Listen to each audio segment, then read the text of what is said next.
Okay. Good afternoon, everybody. It's 5:30, so let's make a start. It's my pleasure to open up this event today. For those of you that don't know me, I'm Ishrat Hussain. I am the new Program Medical Director and Department Head for the Center for Mental Health at UHN and the Program Medical Director for the UHN CAMH Partnership. It's a pleasure to be here as one of the successors to Dr. Gary Roden and more recently Dr. Abby.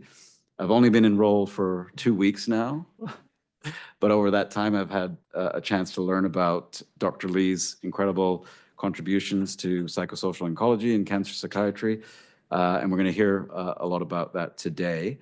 Unfortunately, I can't stay for the entire lecture. I've got a foundation event to go to, but I will be here for the beginning.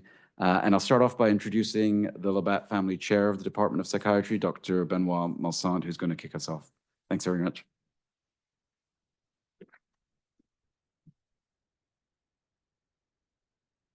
So, thank you, Dr. Sen, for your introduction. And for those of you who have not been to those events, you know, I'm used to say that those are the most joyous events in the Department of Psychiatry, because for the professional lecture, we are not there to criticize people or compete or evaluate.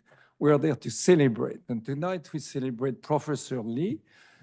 And as you will, and I don't know the lecture she will give, but usually people do what I call a scientific autobiography, which means instead of talking just about their finding and like they would do at a scientific presentation, a lot of them talk to us about their childhood, they grew up, their parents understand Dr. Lee, some family members who are present, and I welcome Dr. Lee's family, so their childhood, why they became who they became. And as a psychiatrist, I find this very interesting because usually I don't know. I know those people through their work, but I don't really know them personally. So I'm looking forward to the lecture. After the lecture, we invite people to present a tribute to Dr. Lee.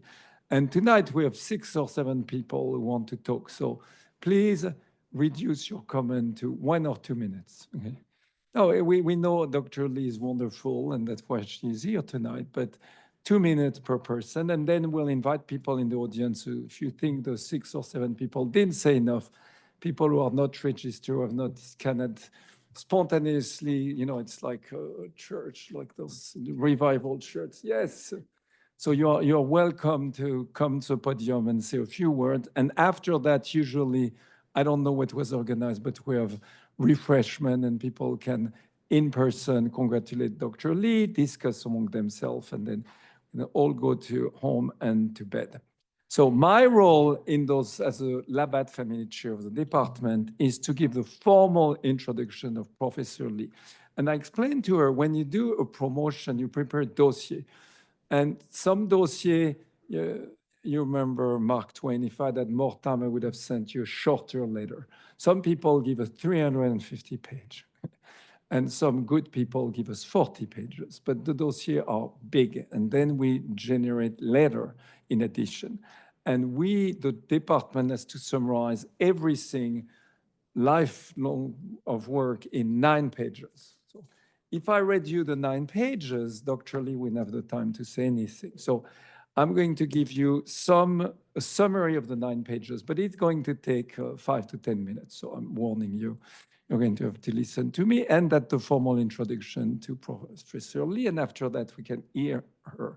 We all came here for that. So I always start, I told you I like the developmental aspect, but this is the professional side. So it all starts at the University of Toronto with a Bachelor of Science in Molecular Genetics and Molecular Biology in 1988, followed by a PhD in 1997, an MD in 1999, then a postdoctoral fellowship at SickKid in 1997, and then a psychiatry residency in 1995, and then a clinical fellowship in cancer psychiatry in 2007.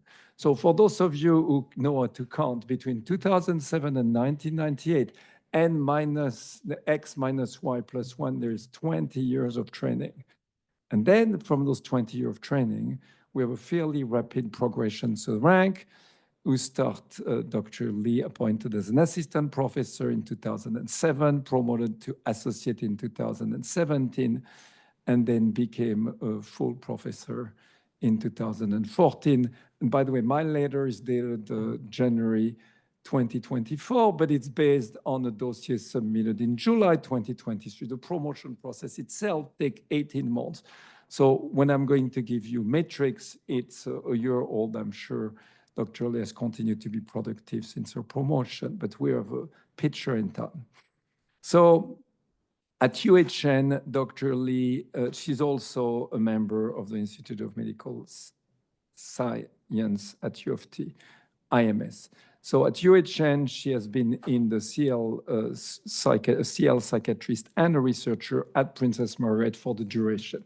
That she has done all of her life since her initial appointment. And she became a scientist at the Princess Margaret Cancer Center Research Institute in 2019. So her work was deemed excellent at the standard of U of T. We have a standard of excellence for promotion to professor on the following basis. Her research explored the bidirectional relationship between psychosocial variable and biological factor contributing to emotional distress in patients with cancer. The three major themes of her research are patient-reported outcome, psychological oncology, and psychoneuroimmunology, and medical assistance in dying. So she has done a very varied type of work. And her funding record confirms her status as an independent, successful researcher and a valued collaborator in her field. So at the time where this letter was written, a year ago, or dossier was done a year ago, 2 years ago, sorry, I mean July 2023, almost 2 years ago. So at that time, she had 18 peer review grants, totaling 7.1 million. Of those 18 grants, she was PI on 2 and co-PI on 3. And that's only, by the way, what happened from associate to full professor. So it's a 7-year track. What happened before was rewarded with a promotion to associate professor and doesn't count. It's a little oddity at U of T, but that's the way it worked. Those grants came from various agencies, including CHR, the Canadian Institute of Health Research, the Canadian Cancer Society, the Princess Margaret Hospital Global Cancer Program, and the Cancer Experience Program. Dr. Lee has also been a co-investigator on 13 peer-reviewed grants and co-I from grant from CHR, Kidney Foundation, and local funding source like Mount Sinai Hospital and UHN. She also has received 3 non-peer-reviewed grants for a total of 3.5 million as PI, co-PI, or co-I, and that was from Health Canada, the Hecht Memorial Foundation, and the University of Toronto. Among all her awards, her funding, she was a recipient of the highly competitive Academic Scholar Award in the Department of Psychiatry. And I want to say, my end is near. I'm finishing my term in a few weeks, literally. Maybe it could be as short as 2 weeks, could be as long as 2 months. I don't really know yet when I will step down, but the longest I could be is the end of August, but I don't think I will be the chair during the summer. So my end is near. But my legacy in this department, what I want people to talk about 10 or 20 years from now, will be the Academic Scholar Award, how we can fund and support people early in their career so they can then become famous and rich later in their career. So she was one of the early recipients of one of those awards, and I'm proud of this personally. So further exemplifying her research excellence, she successfully converted her sustained research funding into meaningful research output, including a strong publication record. And between 17 and 23, so the time of the promotion, she had published 60 peer-reviewed articles, 8 as principal author, 1 as co-principal author, and 16 as senior responsible author. And those have been published in leading journals, including the top journal in biomedicine called the New England Journal of Medicine, the Journal of Clinical Oncology, the Canadian Medical Association Journal, Molecular Medicine, and Cancer. So not on just a lot of publication, but a lot of high quality publication. And that resulted is what, for those of you who know those, the Scopus H-index at that time of 26 and a citation record of 2,136 citation. In addition to all of this, there is 10 book chapter, 4 as primary author. So then we move to, so the criteria to be promoted on excellence on research track, grant, paper, and then you need to have an international reputation.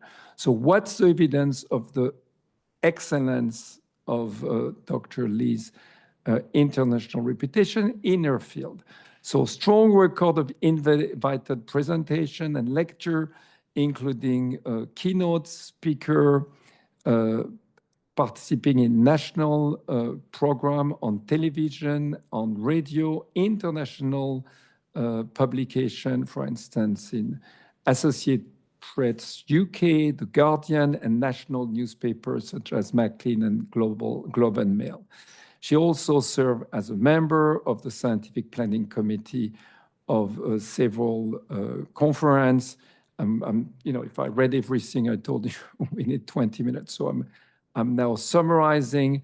She was a co-host for the 2020 Canadian Association of MAID, Medical Assistant in Dying Assessor and Provider, called CAMAP. They're at the their fourth annual conference. She was a founding member of the steering committee for the Canadian Patient Reported Outcome Group and other distinction proving her national and international reputation. To top all of this, she received a series of honor, and again, I'm going to summarize there, but the 2022 Canadian Association of Psychosocial Oncology Award for Clinical Excellence, the 2022 Academic Medical Organization of Ontario Outstanding Innovation Award, the 2020 Gerald Kirch Humanitarian Award from Princess Margaret Hospital, and the 2009 Cancer Quality Council of Ontario and Cancer Care Ontario Innovation Award. So once you have done all of this, you put it in a file. I will go back to teaching. There's another part called teaching, but you put it in a dossier and then you send it, and then we send it to external reviewer. And those external reviewers are going to remain anonymous. I know who they are there, but I can tell you they are very prominent. For instance, we have a dean in Australia. There are enough medical schools, I'm not outing them, but that's to show you. We send it to very famous, very good people in the world. If you want to be promoted to professor at U of T, it has to be actually international and at the level of professor if you're going for professor. So I'm going to, and those people, each of them do a 3 or 4 page appraisal, doing pretty much what I did, summarizing the record and then giving their opinion, and they pick the thing they find interesting or more noteworthy. And we take some of those letters and we give quote, and I'm giving you a summary of the quote because as you can see, there is 3 pages of quote here. I'm going to give you half a page, but it would be good for Dr. Lee and her family who are never going to see those to hear how nice those people were when they look at her career. So now I'm quoting verbatim. Dr. Lee is a clinician scientist with a vision to improve the quality of psychosocial oncology in cancer care. A research focus on biopsychosocial screening for distress and patient-reported outcome is, as Dr. Lee says, one of the most significant consequences of cancer. I'm skipping. Clearly, this commitment to studying MAID, now they talk of MAID, medical assistant in dying, has led her to being invited as an expert witness and consultant to a special committee on MAID by the Canadian government. I would see this as a strong endorsement of Dr. Lee's leadership and research work on MAID. So that's one person. I'm going to another one. The experience of cancer is accompanied by significant psychological challenges and psychological care for oncology patients is well recognized as a priority healthcare target. Dr. Lee addresses this need in her research as well as in her focus on research translation, making a difference in society. She demonstrates high impacts through her work at the Princess Margaret Cancer Center as well as abroad. So those are the type of, and as I said, I have to skip, but we have way more.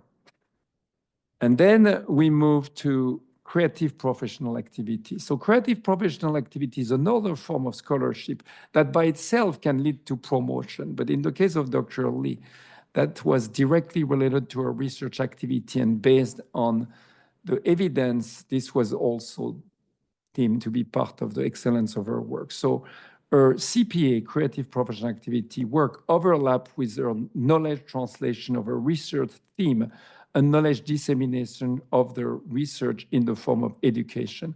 And there were 3 different type of work she would do. Again, 2 pages, I'm going to give you 6 lines.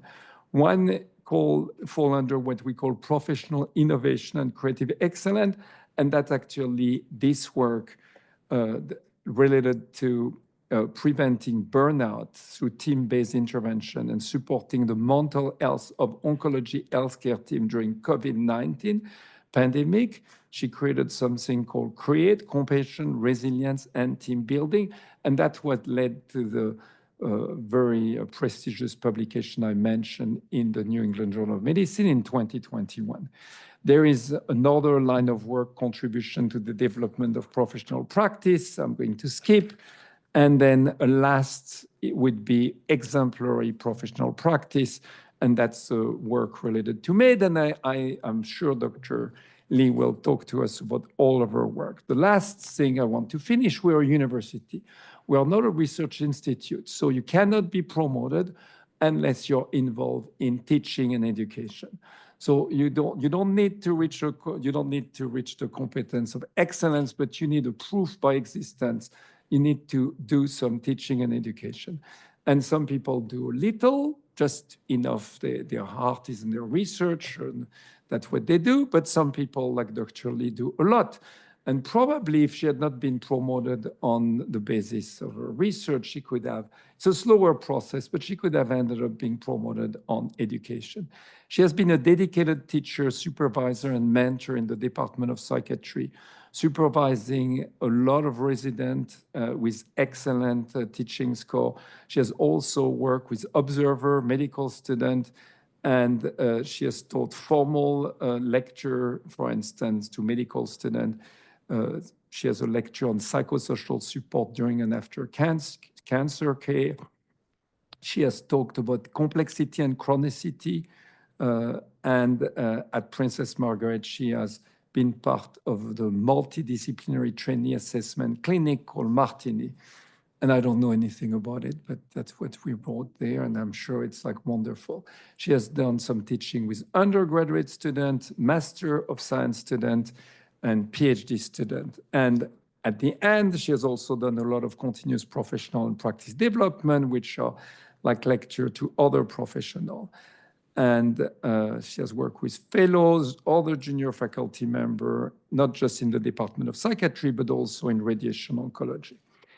And at the end, in addition to external letter, we ask people to give us the name of student, and we send a letter to the student, and we invite them to comment on the teaching they received from the person who's been promoted.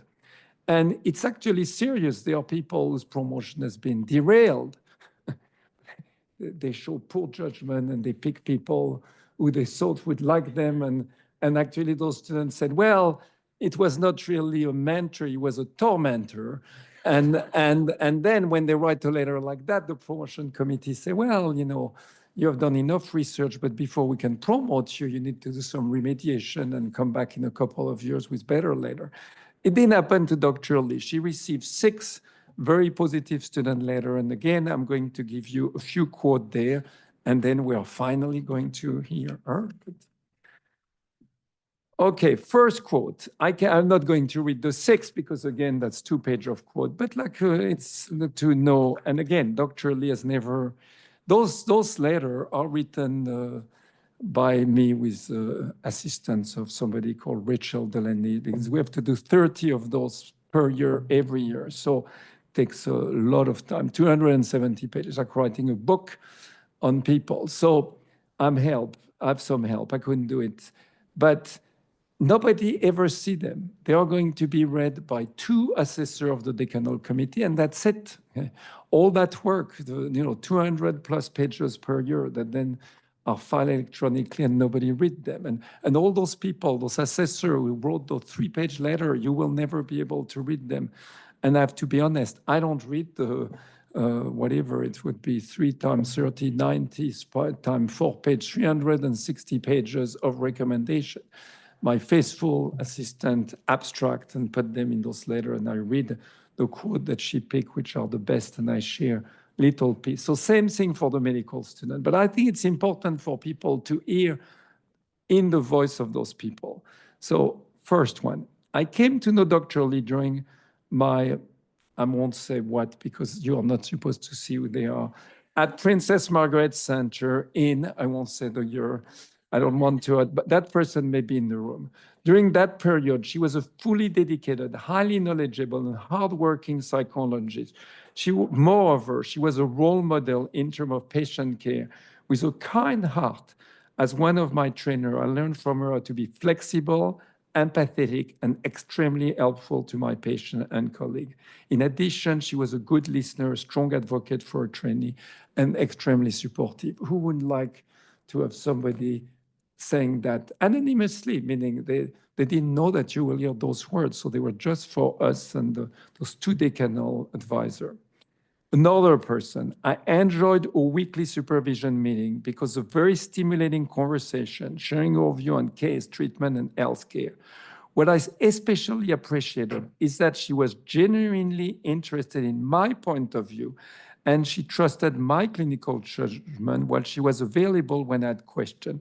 Another thing I really appreciated is that she shared personal and professional experience that influenced her as a physician or discussed her own doubt about complicated cases. This made it easy to open up to her. And I think this in particular makes her very approachable to student and trainee. She's a nuanced and critical thinker. And through this conversation, she stimulated my thinking and professional development. Dr. Lee has been and still is a role model for me as a clinician scientist, a female academic, and a person. So maybe you know who they are, but I think it's generic enough. I'm going to stop here and just finish by the last quote. At the end, at the bottom of their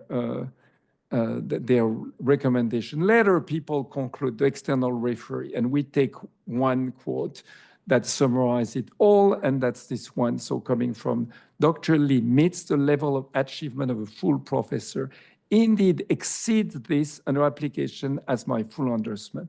So on those words, we are all going to congratulate and welcome Professor Lee.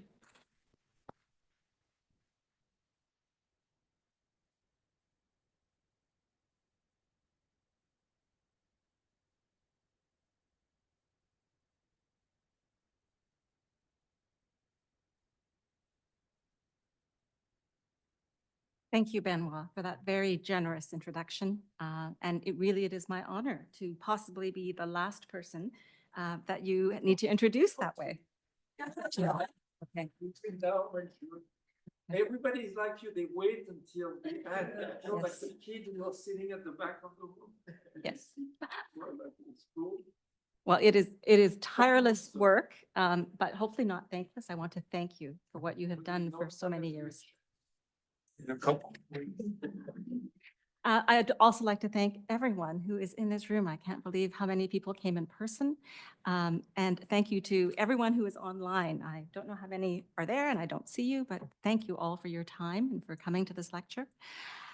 But first, particularly because I am an immigrant to this country, I'd like to start by humbly acknowledging that the land I'm speaking on in Takaronto is the traditional territory of many diverse First Nations, Inuit, and Métis peoples, including the Mississaugas of the Credit, the Anishinaabe, the Chippewa, the Haudenosaunee, and the Wendat peoples. This is a reminder for us to reflect on our relationship with Indigenous peoples and our commitment to protecting the environment. It's also a reminder for me to take action to address the ongoing colonialism, racism, and other forms of social injustice that disproportionately impact Indigenous, Black, and other racialized communities in Canada and across the world. So I am going to launch into this talk, which I am just so pleased that you're interested in hearing how I got here, a little bit about what I've done, and where I'm still planning to go. So where I came from, I will start with that, because I have actually always been genuinely grateful for my humble origin story, and know that in many, many ways, it has inspired my career path and informs my daily work. 2 years ago, I think it was Mary Elliott who's in the audience. Actually, no, sorry. I wanted to start by just showing you this image of my original family who all immigrated to Canada together. So in this image is my father and mother, uncle and grandmother, and I am the youngest of a sibship of 4, and all my siblings are in the room today. I came to Canada at the age of 6 months, but eventually did get my Canadian citizenship as evidenced, so that's me, as evidenced by my Canadian citizenship card. And this is a little bit beaten up because for some reason I still to this day carry it around in my wallet. I think because for the first 20 years of my life, I used it as my international ID to travel with, because you could do that. You could travel with a Canadian citizenship card. But in my 20s, people at the border started saying, you really need an updated photo. So I got a passport then, but really I am a Canadian citizen. It's starting from very humble roots. And this is what I was going to start with, my 6-word memoir. 2 years ago, Mary Elliott, who is sitting here, she is she's been instrumental in supporting staff wellness amongst our team. Benoit mentioned CREATE, that's really Mary's vision. We had a group exercise where, as a team building exercise, she had us start with writing out what your 6-word memoir is. What would be the title of your autobiography if you had one? And so this is mine. This is Mary Elliott, and this is mine, Born to be Useful and Entertaining. And that's a true story, because my mother said that she was alone in Hong Kong or with her mother. My father had immigrated to Canada ahead of the rest of the family to get things started here when she got pregnant with me.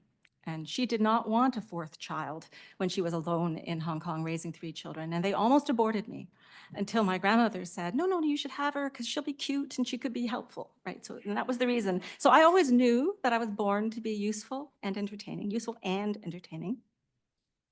But actually, it's been interesting for me that this has become my life narrative, and it continues to motivate what I do. And for example, in 2021, when my uncle, who you saw in that last photo, died, he was the last of my generation of elders in Canada. And at the time, I marked his passing with a memory of this story that focused around my piano.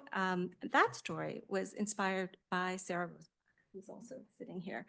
I will direct you to the story, but I just really want to emphasize what Sarah Rose has taught me about, just as Mary has taught me about staff wellness, Sarah Rose has taught me about the importance of music therapy and how powerfully therapeutic it is. And I would recommend to anybody to add music therapy to your toolkit. So I'll direct you to that story if you want to know more about my impoverished childhood. But suffice it to say that that desire to be useful became a big part of why I went into medicine. And so let me tell you a little bit about how I got here. So you heard some of this in Benoit's summary, but believe it or not, I actually have been at Princess Margaret for 38 years. So I started in 1987. Before that, I did this undergraduate degree in molecular genetics and molecular biology, and then failed to get into medical school the first 2 times I applied. That's back when you could apply after 2nd year.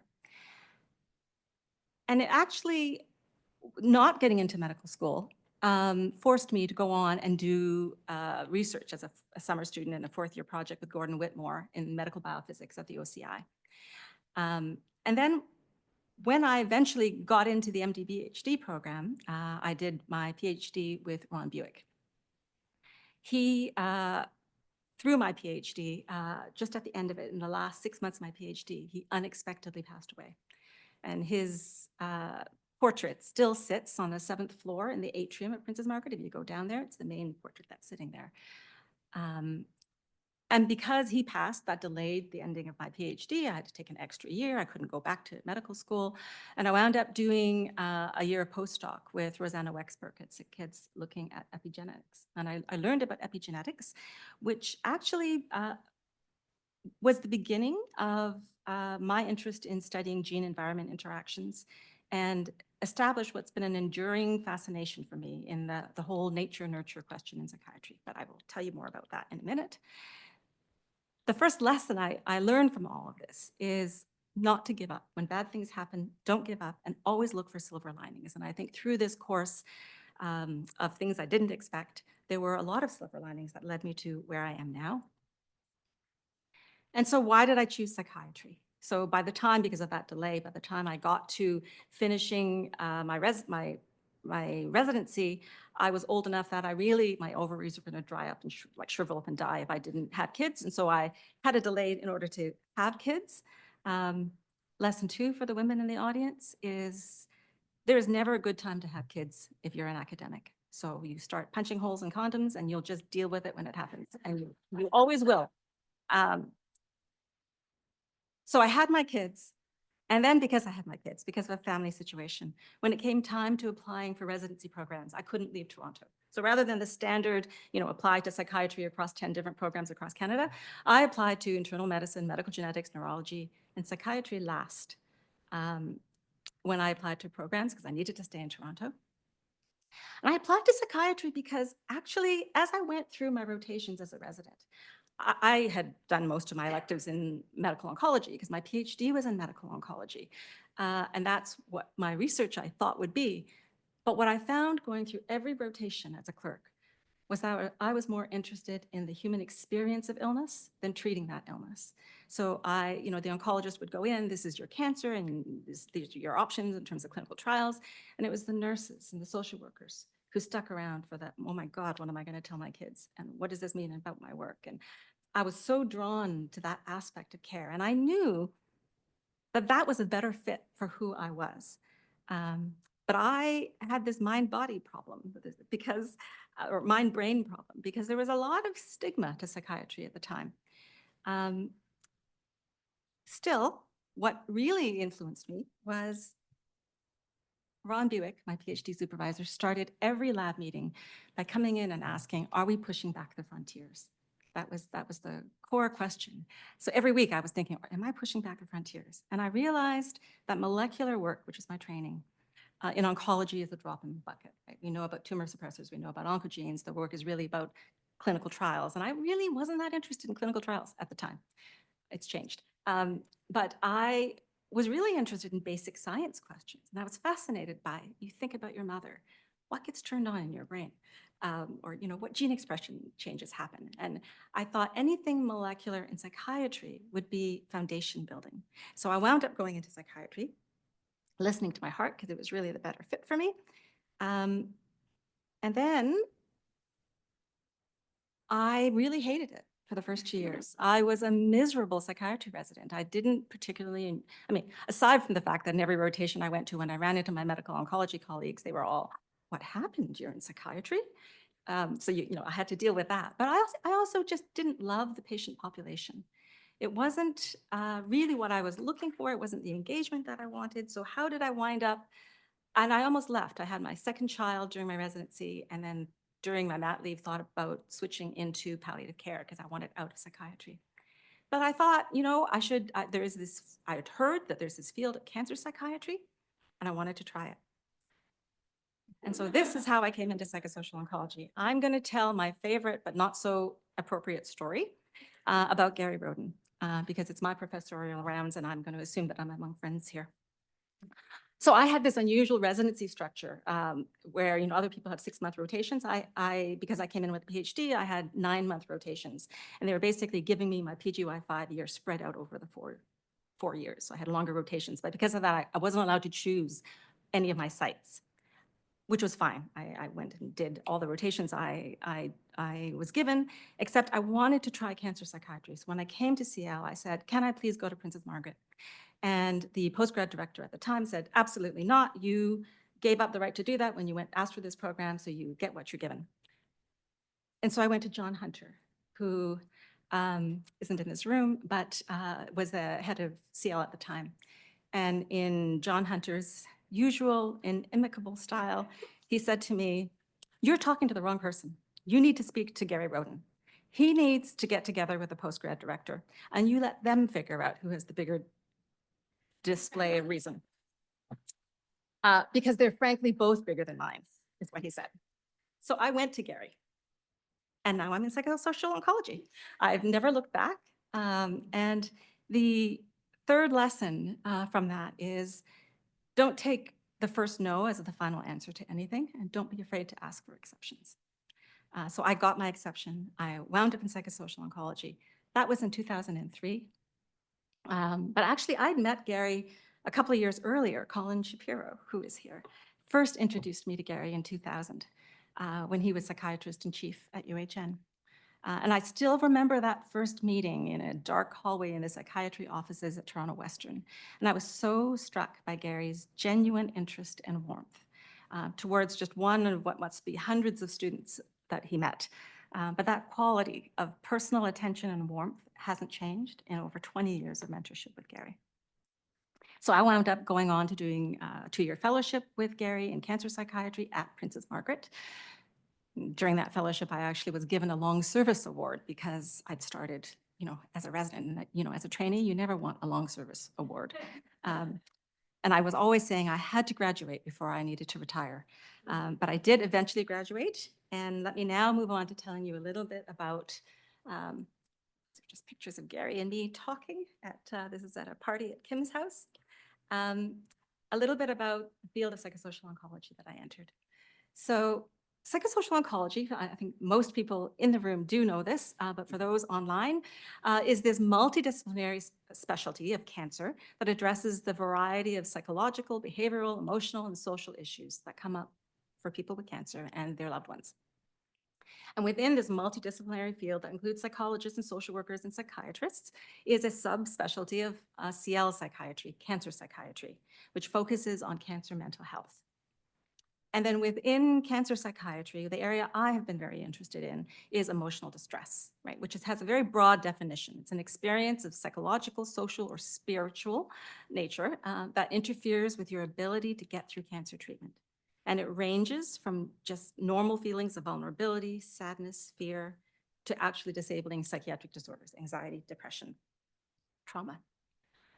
And so this is the heuristic model that I have revolved my career around understanding, that emotional distress in cancer is a combination of cancer-related stressors, both a number of biological stressors from the cancer treatment and from psychosocial stressors related to who you are, your individual person. And these psychosocial stressors get filtered through your genetics and your current life, and that determines where you land, what your response is into your cancer, whether you're going to be somebody with normative distress through to threshold depressive anxiety and trauma-related disorders. So everything I've done comes back to this model to trying to understand the different pieces of it so that we can put it together. I think distress reduction on its own is obviously a really important thing that we need to be paying attention to by itself. But I also think that we have to speak the language of what matters to oncologists if we want them to pay attention to us. And what matters to oncologists is not the distress, but is it affecting your cancer? Is there an impact on survival? Patients care about that too. So I have mostly focused my research on the issue of depression, and this is one aspect of it, that there's been very clear research that shows high levels of depression are associated with reduced survival in cancer.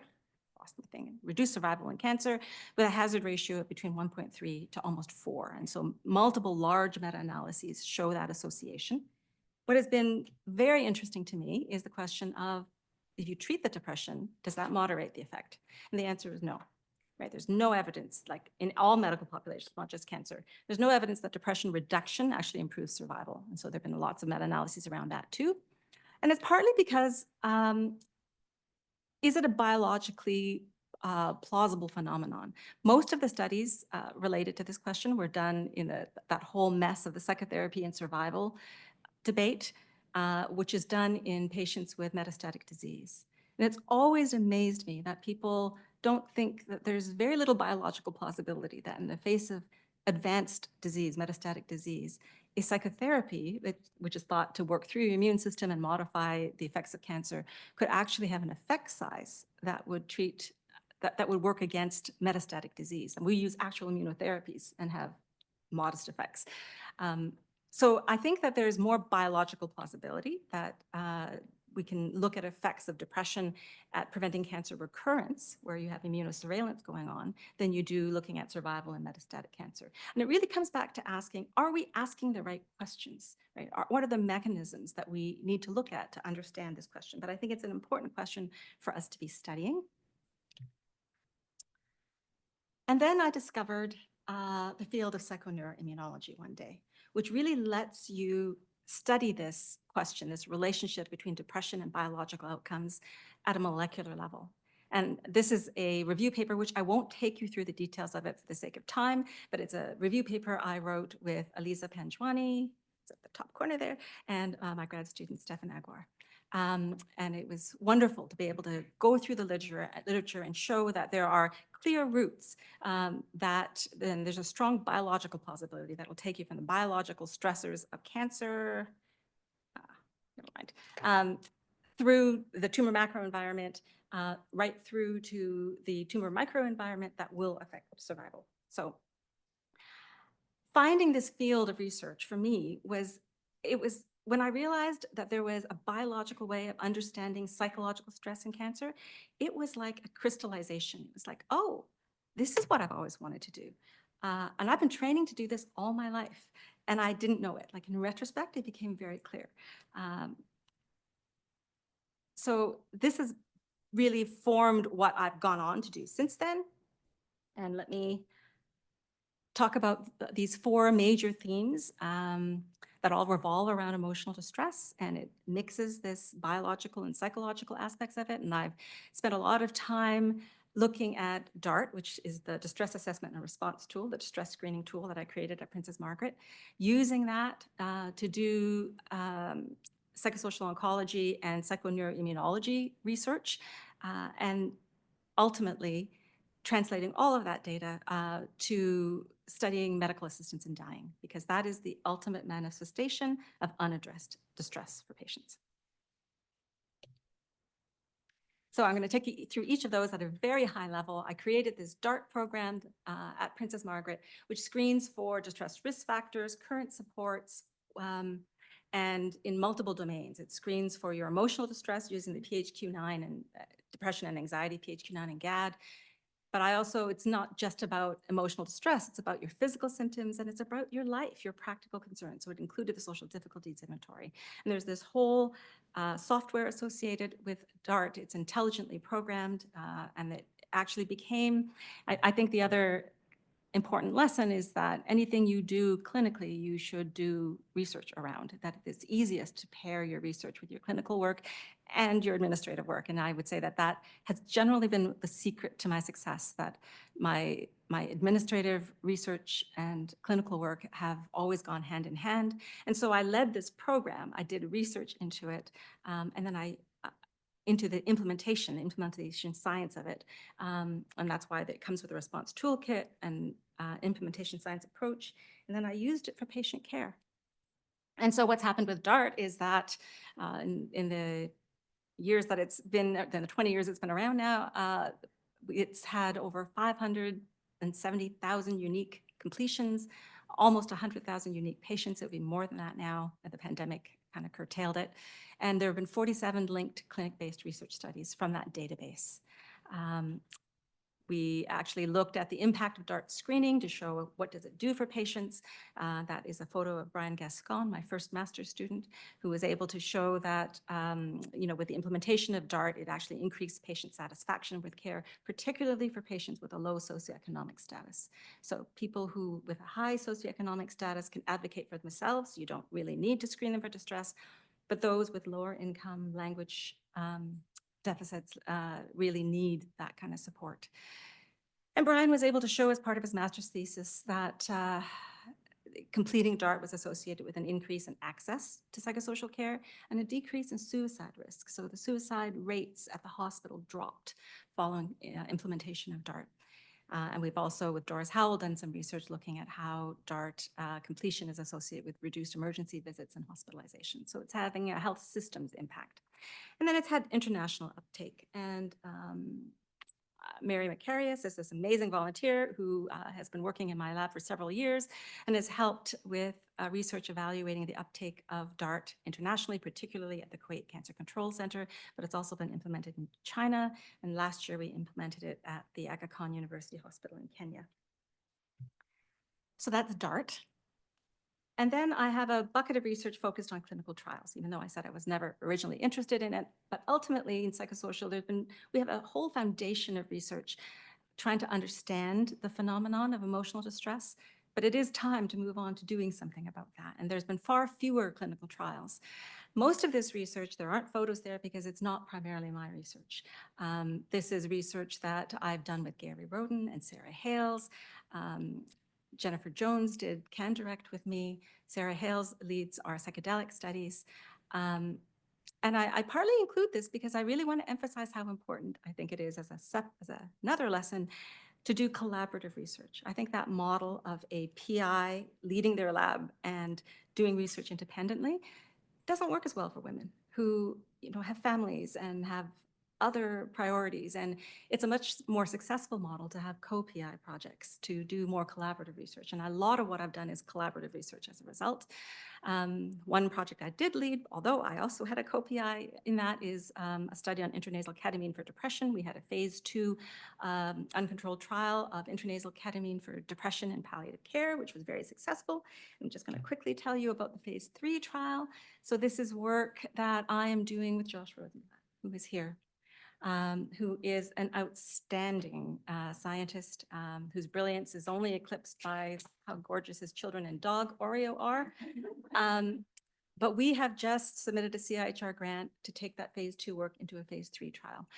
So we're waiting to hear back, fingers crossed, for intranasal ketamine for depression and advanced cancer. And now we're taking this outside of Canada. And so what I'm excited about in this project is that it's a placebo-controlled trial, but we now will have 3 international sites, including Princess Margaret, Sloan Kettering, and the Aga Khan University in Kenya. So I won't tell you much more about that study. I'm going to move on to the work in the bucket of psychoneuroimmunology. This is where I started when I came into Gary's group and did some studies looking at cytokine profiles associated with depression in cancer. We went from that to looking at a project using machine learning to identify symptom clusters in ovarian cancer patients.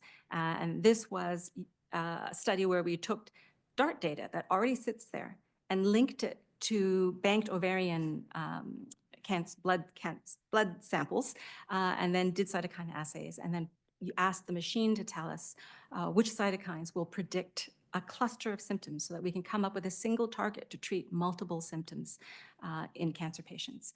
And so Andrea Tierer, who I think is here somewhere, is another volunteer in my lab, an outstanding psychiatry resident now, actually became a psychiatry resident through the course of working on this project with me. And we are working on that. That is in preparation. And then the last area that I'm going to tell you about that I'm actually really excited about now is that Princess Margaret has finally, it's taken a long time, I've spent a lot of time trying to get psychoneuroimmunology research done. It's been really challenging because it is interdisciplinary research. And in any grant panel you go to, half the grant doesn't understand it. Right? The psychology people don't get the biology people don't believe the psychology, and it's been hard to convince anyone that this is an area worthy of studying. Except now we are doing it. With this merger, this partnership between CMH and CAMH, there has been a call for a cancer neuroscience seed grant. And there was a symposium on that last month where I met several people who have come to me asking, what are projects we can do in this area? And I'm very excited about the potential now to fully get this area of research started. I was, for example, very interested, another grant that wasn't funded, I was very interested in the topic of insomnia, and is it a risk factor for recurrence in breast cancer? And I've spoken with Andrea Diaconescu just this morning about a collaboration, Daniel Felsky just this afternoon. And last week I spoke with Daphne Voyneskis about a possible RTMS study in cancer where we would look at some biomarkers but do something helpful for cancer patients. I want to tell you for any of these, one thing that I'm quite interested in looking at.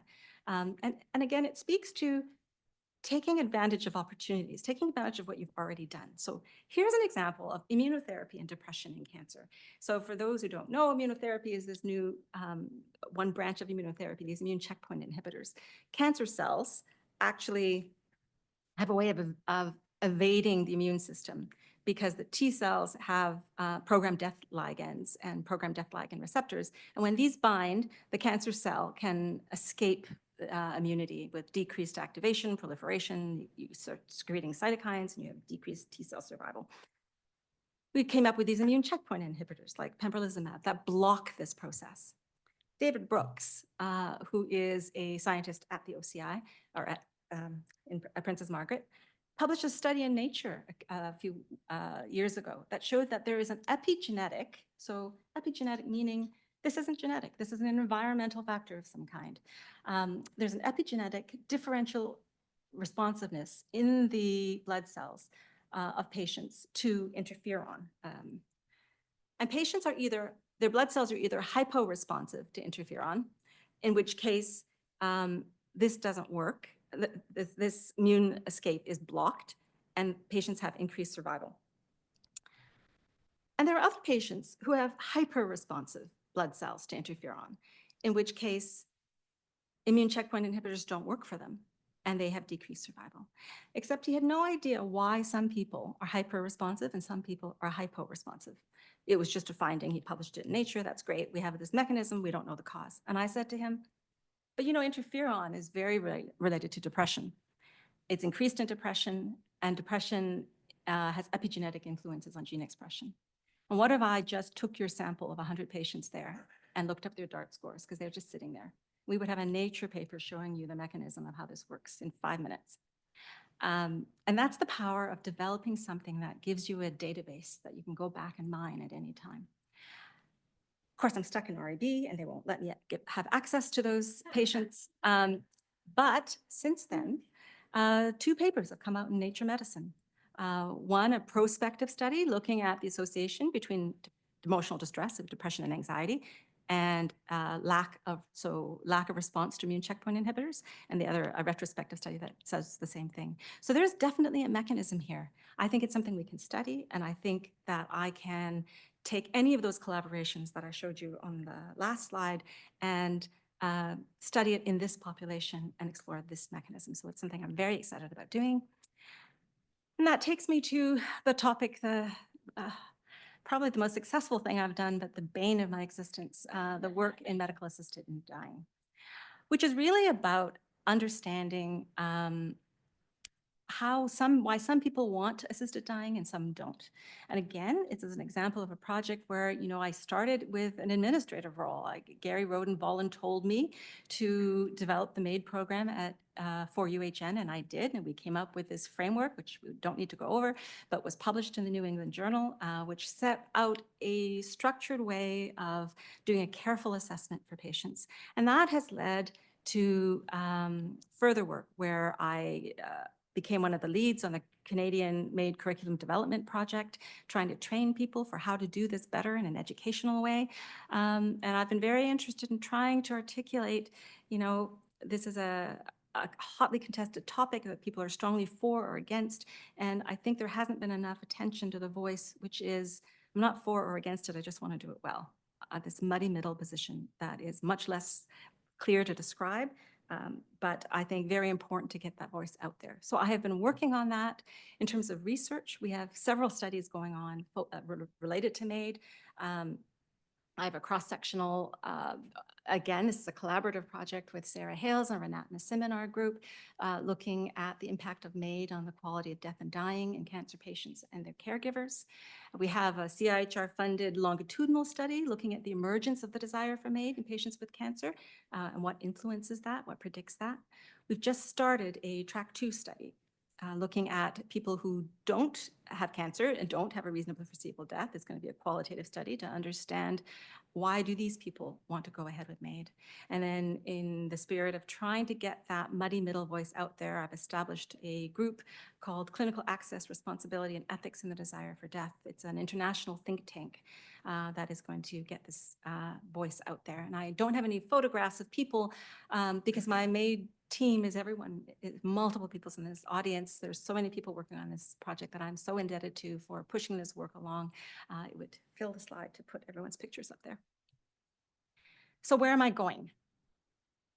You know, one of the things I've learned from this work is that this muddy middle isn't just about MAID. There's actually a schism in psychiatry. And I'm doing this work, understanding the psychology and the biology of depression and cancer, and realizing through teaching with students, that it's very different in cancer psychiatry than it is in primary psychiatry. I think in primary psychiatry, the standard for treatment now is pharmacotherapy plus or minus psychotherapy. Whereas in psychosocial oncology, it is psychotherapy plus or minus pharmacotherapy. And I have long had the sense that in the move to validate our field, we have moved towards biological psychiatry, and the pendulum has swung a little too far in that direction. So Thomas Insel, who was the head of the NIMH, wrote a book called Healing, and his quote from that is he spent 13 years really investing $20 billion in biological research, and they have not moved the needle at all in terms of helping patients. And I think that that is because people are schismed. People are biological psychiatrists or psychological psychiatrists without thinking that psychological behaviors are mediated by the brain, but not reducible to the brain alone. And it's a failure to integrate psychological into biological research. And that's the premise behind what I'm trying to move forward with in the area of cancer neuroscience. It applies to the schism in psychiatry. I think it's very interesting how we can bridge that divide. I'm going to highly recommend these 2 books that I've read recently. I've read them mostly to help me work through the MAID debate, but it helped me understand that the premise of these 2 books is that people are not primarily rational beings, that we make decisions driven by our emotions first, and rational thinking follows to justify the positions that we've already established rather than to shape those moral decisions. Think Antonio Damasio, right? Descartes' error. It's not I think therefore I am, it's I feel therefore I am. Feelings come before thoughts. But what happens is we form these moral tribes, which have a selective evolutionary advantage, right? Humans evolved to be in these tribes. Think Dawkins' selfish gene, because these tribes, where you work within a tribe for cooperation, actually increases the survival of the individual. And the problem is that these tribes bind and blind us. Moral beliefs bind people into these cohesive tribes, and then loyalty to that tribe makes it hard for you to consider other people's perspectives.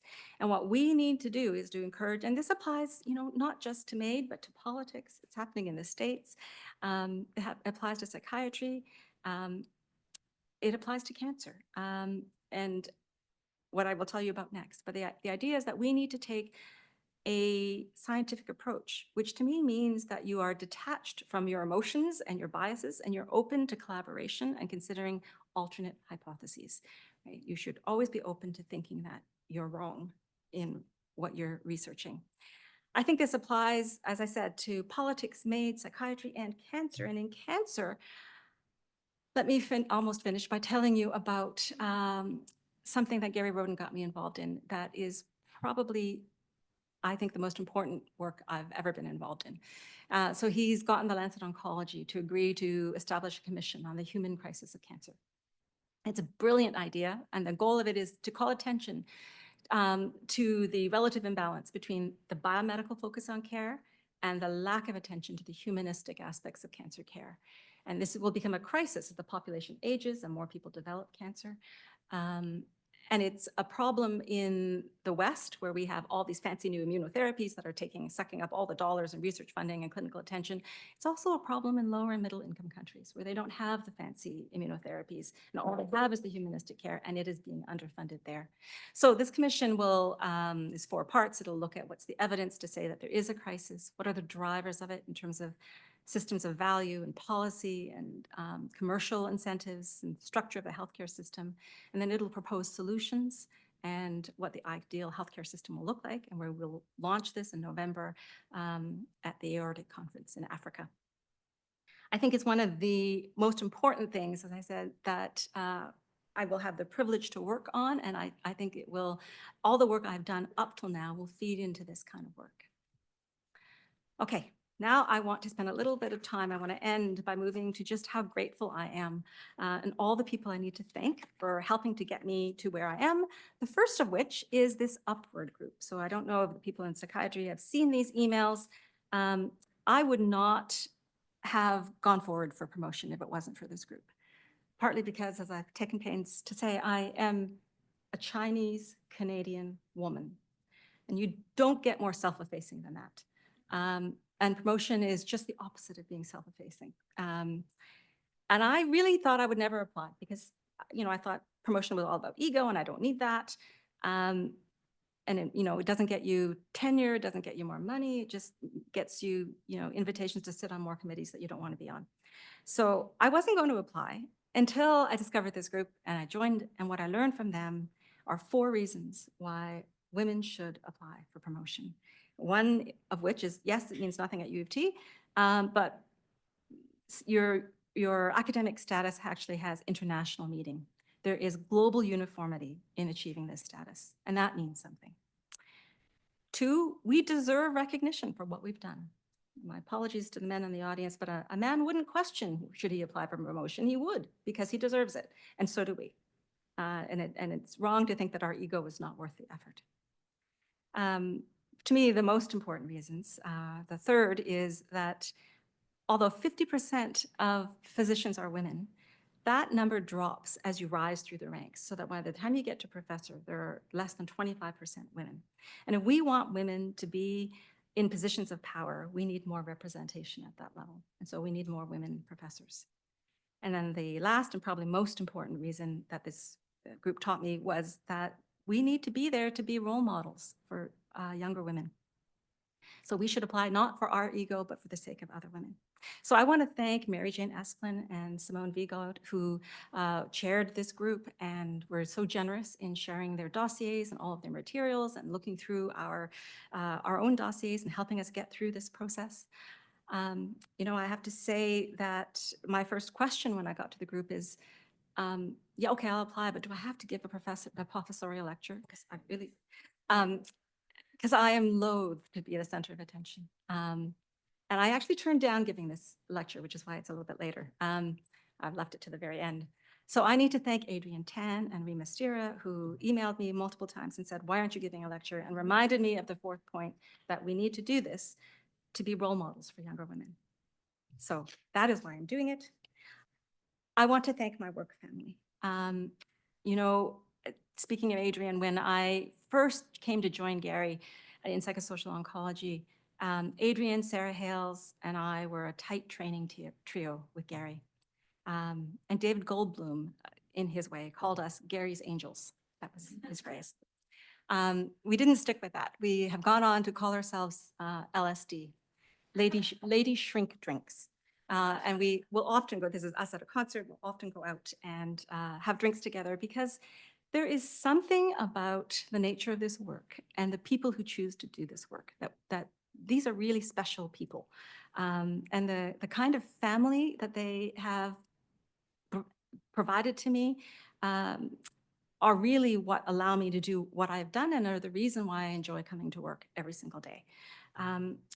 So whether we are out at a concert or whether we are at a team Zoom meeting to say goodbye to one of our fellows, or whether we are at a gathering at Kim's house, or whether we are at a gathering at Christian's house, I just want to thank everybody, like the psychiatry group, Mary, Sarah, Hannah, Kim, Jody, Pam, Gary, Christian, for what you've meant to me as colleagues. Even as I sat in my backyard yesterday, putting this lecture together, I received a delivery of a gorgeous bouquet of flowers to help me put this slide deck together. But I also, in addition to the psychiatrists, we are a psychosocial oncology group, and I would be remiss not to thank, and there's too many of them for me to name everybody, but the psychologists in our group, all the social workers in our group, particularly Valerie Heller and Anna Walwork, who are my PSO co-leads, the administrative leaders in my group, my department head, Camilla Zimmerman, and the palliative care team, Jennifer Jones, and the CRS team. We are all members of a large department focused on humanistic care for cancer patients. I also want to thank all my trainees, both my current cohort research students and the fellows that we have in the group right now, standing there with Jody. And of course, my patients, who never fail to both fascinate and teach me still to this day. I also want to thank my parents, who are both gone now, but this is a quote from my PhD thesis, from the acknowledgements page of my PhD thesis, where I wrote that I would thank them because they gave me my work ethic and inspire me in ways they will never know. And that's because my mother never learned to speak English, and I never learned to speak Chinese in a way that was more than what a 5-year-old could say. And in putting this talk together, it really made me reflect on that this was an additional sacrifice that they made in coming to Canada to give me a better chance. Really, to come to a new country and risk losing the ability to communicate with your children is a sacrifice I hadn't appreciated before, and I'm constantly astounded by the many sacrifices they and other immigrants like them make for their families when they come. I want to thank my siblings, who have always been there for me, were my original role models, and are here tonight, still cheering me on.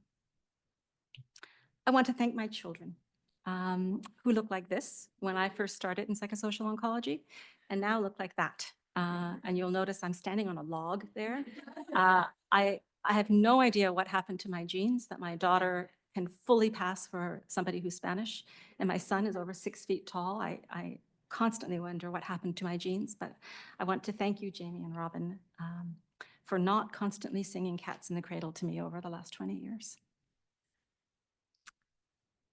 And then, of course, last but certainly not least, my husband, Mark Johnson, whose his artwork both opened this talk and will close it. Mark gave himself the title of Walker of the Dog, The Wind Beneath Her Wings, and My Tethered Balloon. Mark and I are a demographically challenged match, and marrying him is the best example of where I was glad that I followed my heart instead of my mind. Because before I met Mark, I didn't actually know what either love or loneliness felt like. And now I do, when we're together and during those rare times when his balloon briefly untethers from me. So thank you, Mark, for traveling with me, despite your fear of flying, and always taking these wonderfully bad selfies. And so this is a picture of Mark and I at the White House, and somehow he has uncannily and somehow metaphorically captured the White House looking like it's sinking. Thank you also for tolerating my crazy cat lady status, despite being allergic to cats. And at that, I will stop and just thank all of you again.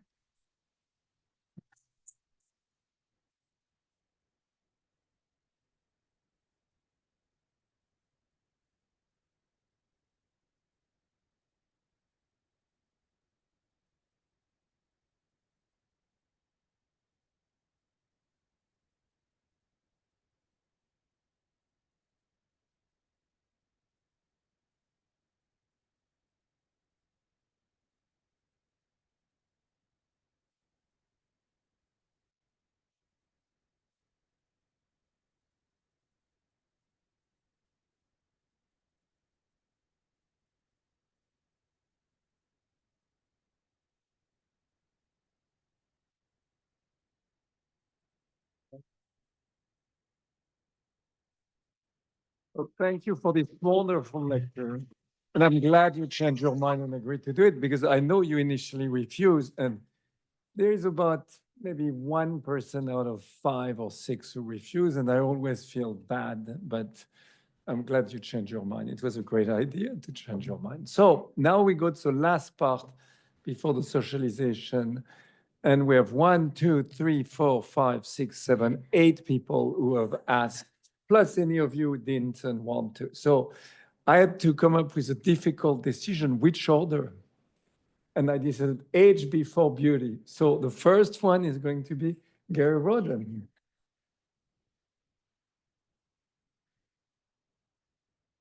What a talk, my gosh.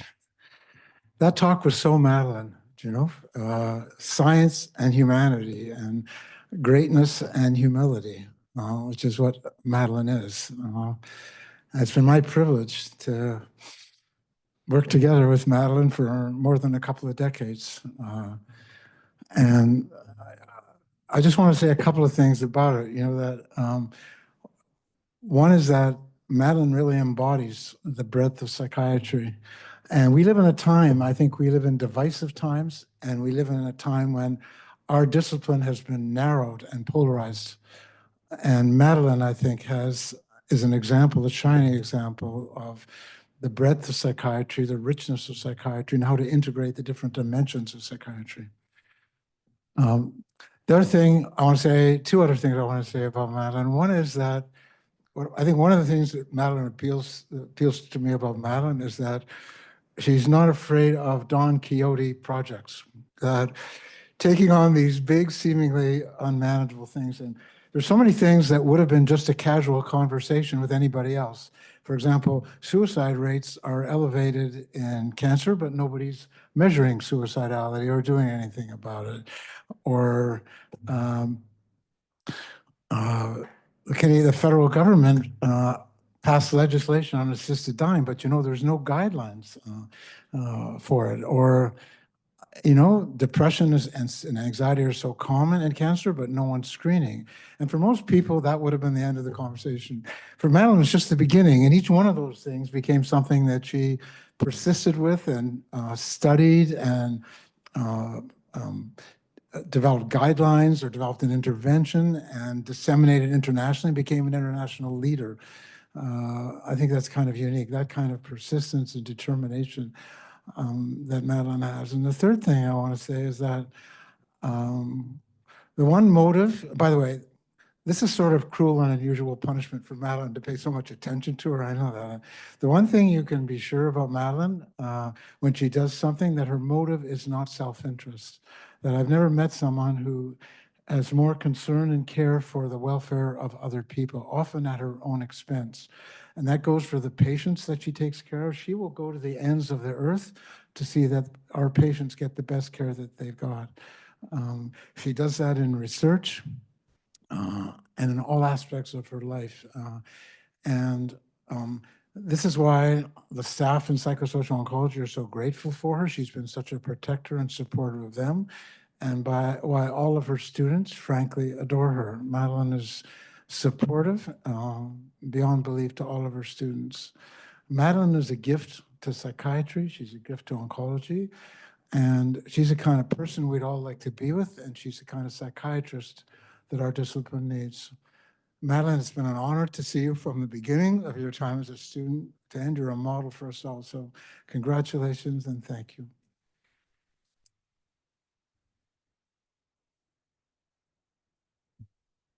Now we're going to hear from a family member, and I don't know, I know the name, but I don't know who she is, so she has to come. Mary Lee.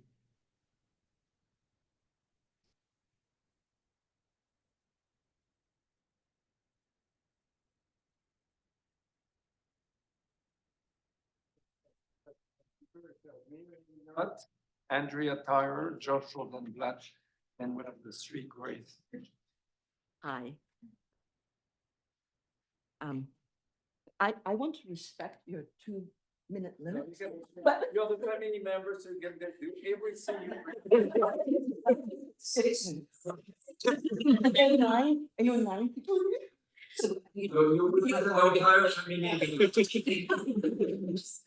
Hi, my name is Mary Lee. and I'm Madeline's sister. So thank you for letting our family join you tonight. These days, opportunities to get together are rare. So tonight, not only are most of us gathered, but we're gathered with Madeline's work community. So, and to honor her, in fact, so it's a very special night indeed. Our family admires all that Madeline has done, but it wasn't always easy or natural for her to pursue a career in academia. So we come from a family of immigrants.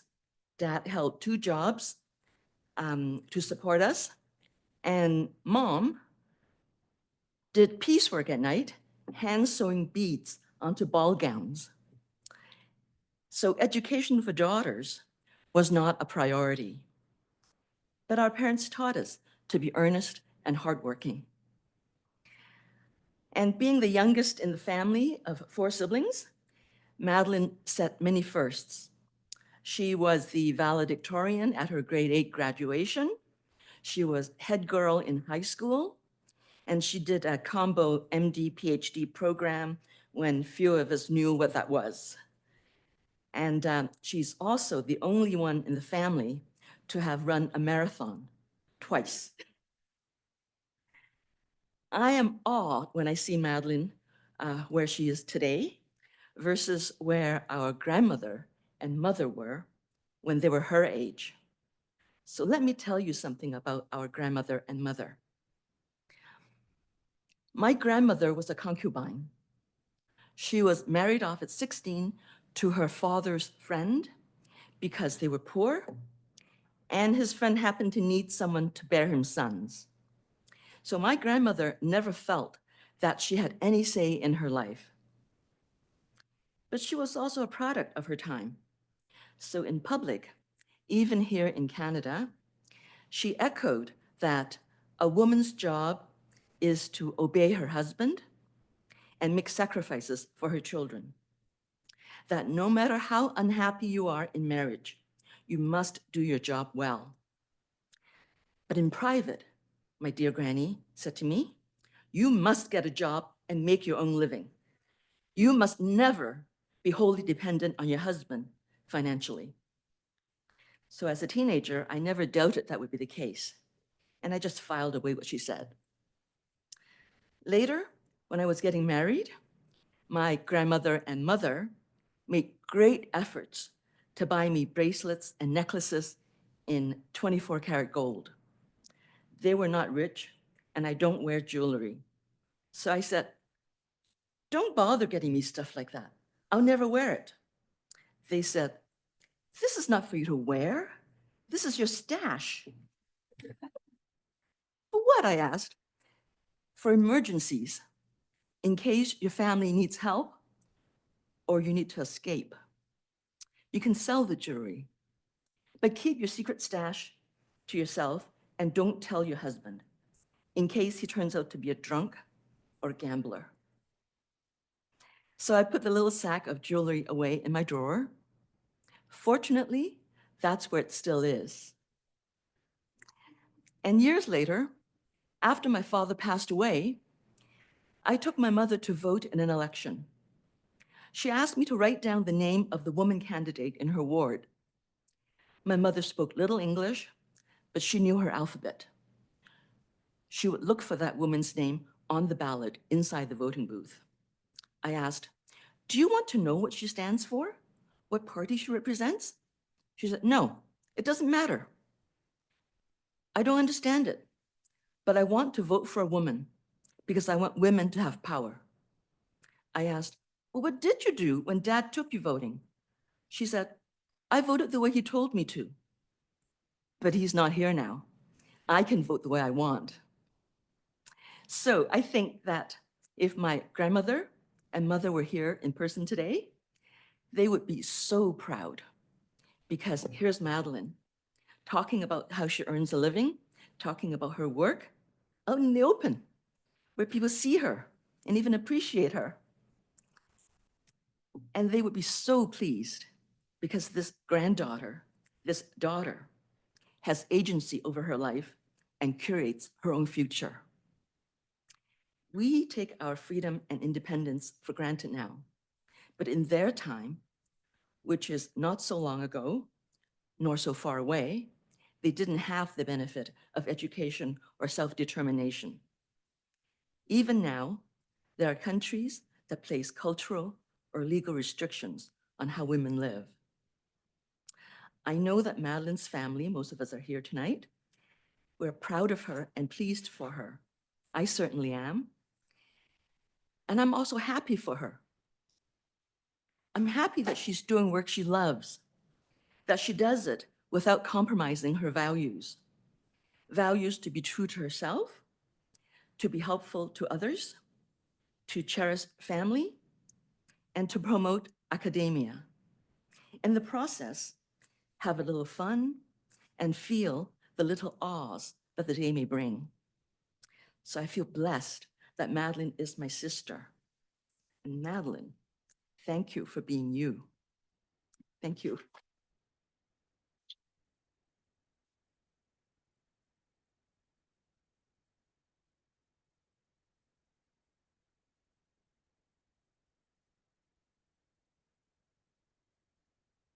We were told we could speak for up to five minutes, 3 to 5 minutes, and I picked 4 minutes, but I'll try and speed up. Madeline, I always cherish any time I get to spend with you, and this was amazing to hear the totality of your work. And thank you, Mary, for sharing that background as well. I called my remarks Molecules to Mystery, not knowing what you were going to speak about.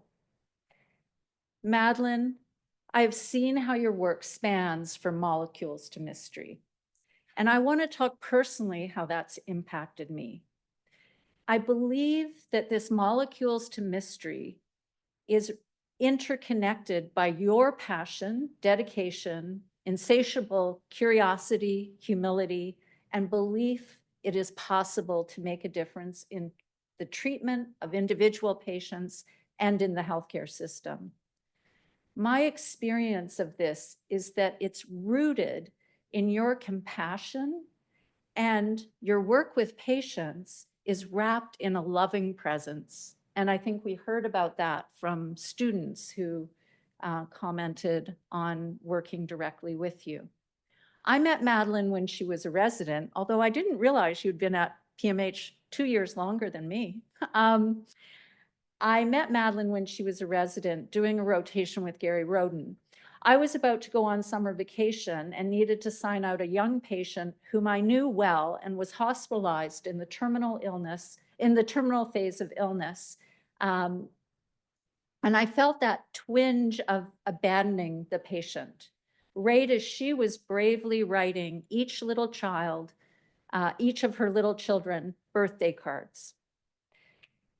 Gary suggested that I have you cover for me, and I didn't know you at all. I tend to be pretty protective, as you know, of my patients, and working in psycho-oncology comes with going on vacation, knowing that sometimes you'll come back and the patient you were close to is gone.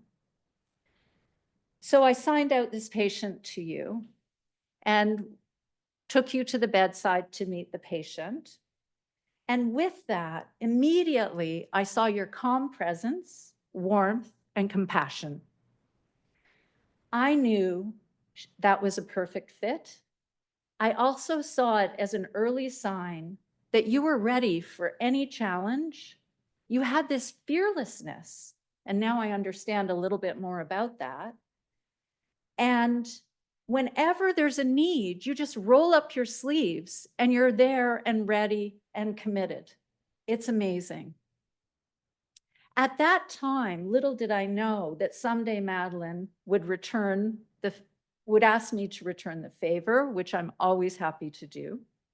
Moreover, I did not have any inkling that Madeline, that you would be the person who I'd cherish running to your office to discuss the role of mu receptors in dissociation, cytokines in depression, or how ketamine works. And equally, you would be the person I would feel free to share some mystical experience, such as the day I arrived at the hospital to say goodbye to a patient I had done a MAID assessment with. And as I walked up the driveway of Princess Margaret, a man jumped out of his car, opened the passenger door to reveal a very pregnant woman. And in a panicked voice, he asked, which way to the delivery suite? I didn't have the heart to tell him he was at Princess Margaret Cancer Center and redirected him to Mount Sinai. The cycle of life was there, and so was Madeline to share that with. I could tell you countless stories where Madeline has been there, whether about molecules or mystery, or at the intersection where our work demands a thorough respect for both biology and psychosocial spiritual. It speaks to how she opens the door for those of us who work with her to practice authentically as human beings in amazement and in wonder. I thank you, Madeline, for that. Madeline, as you know, is awe-inspiring. Whether investigating the role of pro-inflammatory cytokines in depression, developing screening tools and a framework, as we've heard about, the use of ketamine in depression, or leading the development of a framework for MAID. Her quenchless curiosity, inquisitiveness make us all better practitioners. Her editorial advice makes us humble. Her humanity is stunning. And listen to the words she said when I asked her if she would write a haiku for a project I was working on called Dignity Ripples. These are her words. What I wish for all, dignity, one love for all, together as one. Madeline, thank you for helping us to expand our understanding and treatment of those in psychological pain. This haiku is emblematic of the manner in which you dedicate yourself to care for others, patients, learners, colleagues, and all staff. Madeline, you are a leader, mentor, investigator, teacher, advocate, clinician, friend extraordinaire. I'm excited that we get this chance to celebrate you on this momentous occasion. Congratulations.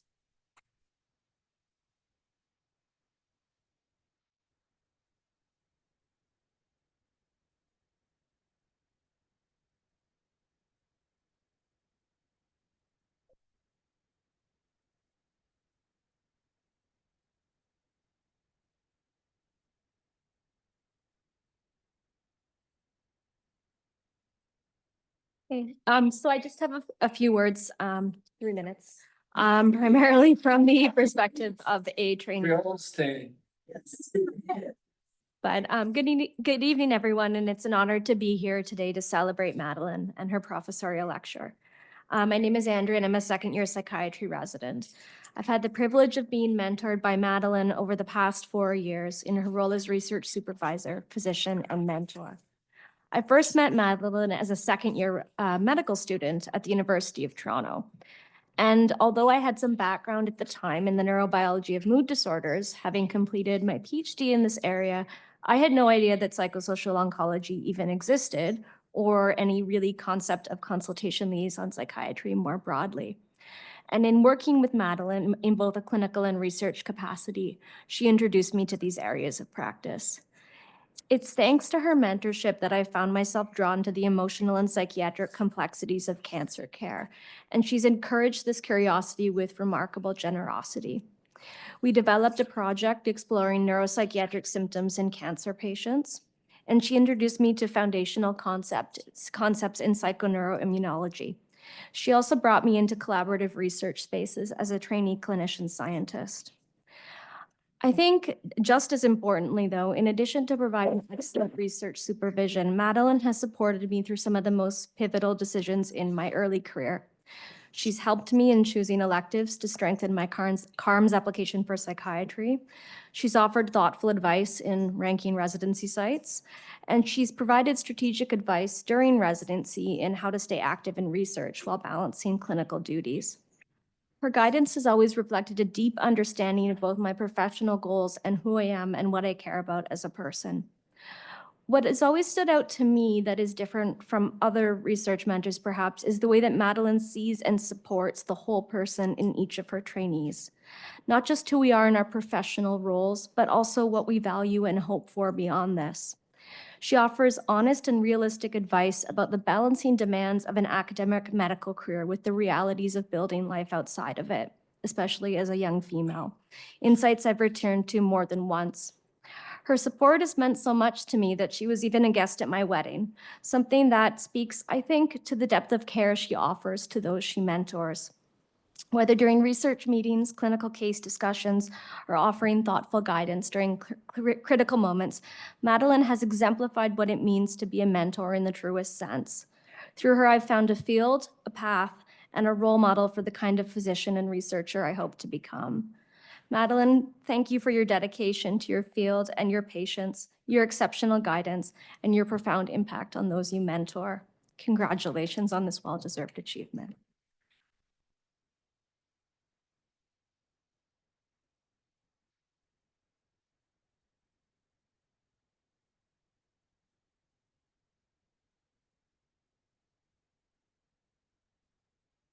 Hi, Madeline. For those of you who don't know, I'm Josh Rosenblatt, and I'm here as one of Madeline's previous trainees. So I believe I was your first graduate student, just beating out Brian by a year, and as well as one of your residents. So first off, congratulations, and thank you so much for the supervision over the years and the mentorship that you continue to provide to me and so many people. I just wanted to share a few things, I'll keep it to 2 minutes, that I really appreciated. So there were so many really practical things that you taught me, and the biggest thing by far from a practical perspective was how to write grants.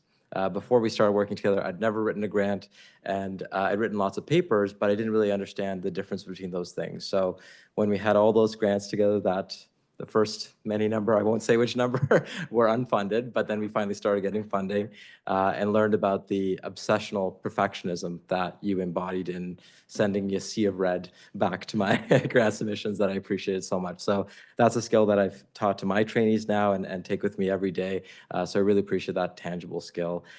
Beyond the tangible skills, there were so many intangibles as well. One of the biggest things I think was teaching me about the importance of relationships, understanding that coming to work wasn't about a to-do list and ticking things off the boxes, but really building those relationships with the people you work with, not just your core team, but outside of that, the people in the contracts departments, the people in the ethics board, everyone, building those relationships, and of course, building relationships with your patients and participants as well. So that was so meaningful and something that I really didn't fully appreciate before.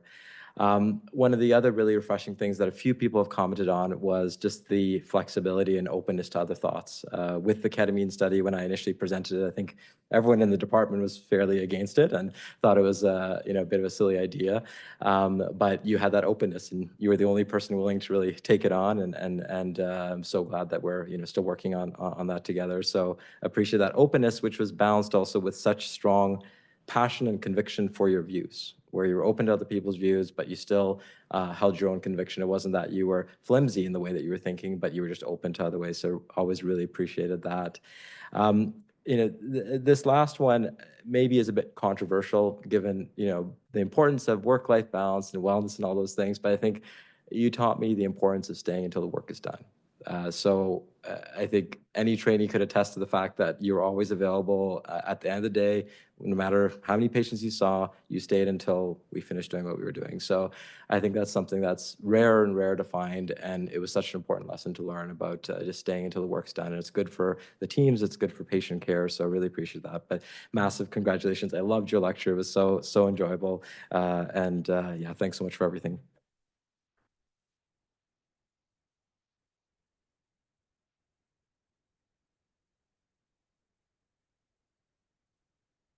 So you don't have to worry, Benoit, we just have about 45 minutes prepared. Joking, we're being efficient. So you've got 3, we're gonna do it all together. But we wanna speak on behalf of Madeline's work family. This is what doesn't appear on the CV. This is from the people that really know the woman, what she's really like, and I am gonna cry, and she's not. But there's a lot of words. There's a lot of things that we could say. So we decided that we would pick a word each And I'm going to start us off because, and my word was intrepid. So we've already heard, I think, a little bit about how this woman is never hesitant to say yes to sometimes the most difficult things, whether that is the most complex patient, yet another leadership role, volunteering for redeployment on the COVID wards. She is a fearless leader, and she never hesitates to go into the fray. And it is so inspiring, but it's also reassuring and feels very safe to have such a leader. So we're so lucky to have you. Pam? Thanks. For those of you who don't know me, I'm Pam Mosier. I'm a child and adult psychiatrist here at Princess Margaret in Psychosocial Oncology. So the word that I sort of really came to mind when I think of Madeline in the workplace is unflappable. So a quick review of some different dictionary definitions of that word for you guys. Someone who is impossible to fluster, remains composed and level-headed at all times, is not easily upset or confused or angry, especially in a crisis, is someone who remains unusually calm in difficult situations. I think Madeline is the embodiment of this word in our work environment. Her unflappability at work goes beyond the anchoring she provides with her expert skills and great fund of knowledge. She's someone who brings palpable steadiness, compassion, and grace to one of the most emotionally complex fields there is, supporting cancer patients as a psychiatrist. In the face of uncertainty, grief, fear, agony, and hope, she shows up with a calm presence that centers everyone around her. Her patients, families, trainees, and colleagues find themselves, as Sarah said, breathing easier in her presence. She has a rare ability to hold space for pain without being consumed by it, and to listen, truly listen, in a way that makes people feel deeply seen and heard. In our line of work, the emotional landscape is constantly shifting, but Madeline does not flinch. She remains grounded, thoughtful, and present, even when moments are hardest. She's a steady hand in crisis, a quiet force of support, and someone who leads not through noise, but authentically, through unwavering and calm integrity and care. She reminds us all that true strength or success in leadership often looks like stillness, like listening, like simply being present. In this way, Madeline doesn't just manage complexity of any type, she humanizes it. She helps patients find meaning amid overwhelm and life-threatening diagnoses. She brings light into rooms and minds where it may feel lost or where darkness predominates. And no matter, as you heard, how heavy or challenging her own clinical care has been in a day, she supports her colleagues with the same unflappability and calm wisdom, reminding us how powerful it is to simply be there for one another. So today we celebrate not only Madeline's accomplishments, but the remarkable way she carries them out with humility and humanity that is as steady as it is compassionate. So as I close my comments on my unflappable colleague and clinical lead, who I'm not looking at because I'm going to cry, I'll share what some of you know, which is that Madeline is also a very talented musician, in addition to being a very talented physician. Along with her, the three of us all enjoy music of various types, and my team knows that I'm a big fan of Broadway music, so I can't help but conclude with a small theater reference. In the immortal words of Elphaba and Glinda from the musical Wicked,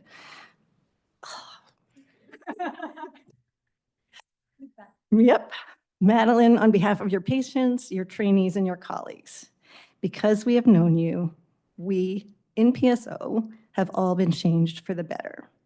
And you have definitely changed so many of our lives for good. Congratulations.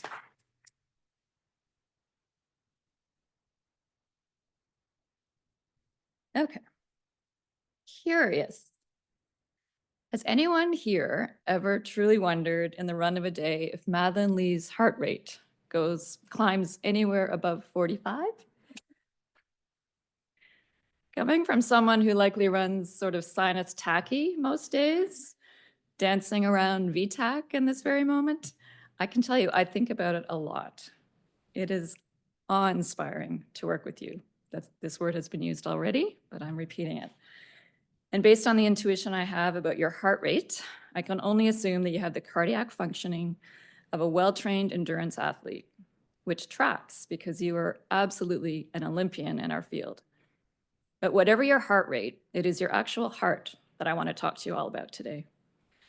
You will hear from others. I guess I didn't know I was going to be last. You have heard from others and likely already know about her crazy big brain. So Madeline's heart, you've also heard about.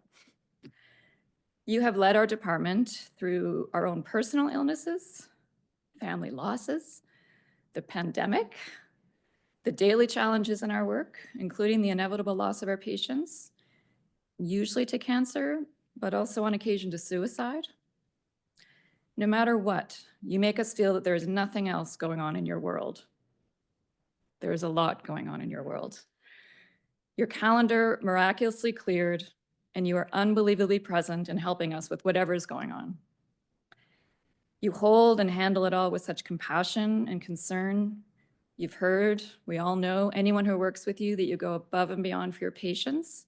Maybe not everyone here knows that she also goes above and beyond for all of us. You find the capacity somehow to keep going, balancing all the things that you balance, and you support each of us with a maternal kind of love that is unwavering. And on that note, a special shout out and thank you to Jamie and Robin, I'm not sure if they're here, to share this maternal love with us. It makes such a difference, as Pam has mentioned, and everyone has mentioned. On a lighter note, for me personally, I will forever remember our first, I think, out of work activity was running that 10K, the Terry Fox run with your golden retriever, Haley. And all the neurotic fast runners were like, they were so frustrated with the dog being in the path. And we ended up laughing, I think, most of that 10K. Swimming with you and Mark under the stars in Doha. Singing karaoke in your driveway during the pandemic. Walking low tide in Prince Edward Island. Being sucked into buying expensive eye cream that is delivered in like a massive eye syringe thing in the distillery that the salesperson was clearly suggesting I needed, but you bought it anyway. We laughed a lot that night. I mention all this because as hard as this woman works, she also likes to have a lot of fun, always opening her heart and her home and her car to so many of us. In the words of Carrie Coon last week from the White Lotus finale, this will be a reference lost on you because you don't watch TV as I do. I am just happy to be at the table, in this case, your table this evening, Madeline, and being part of this tribute and sharing this memorable moment with you and reflecting on knowing you and deeply respecting you in your work for almost 19 years now. We all love you from the bottom of our hearts and are so grateful for your massive bottomless heart and applaud you and all you have accomplished in these early years in your career.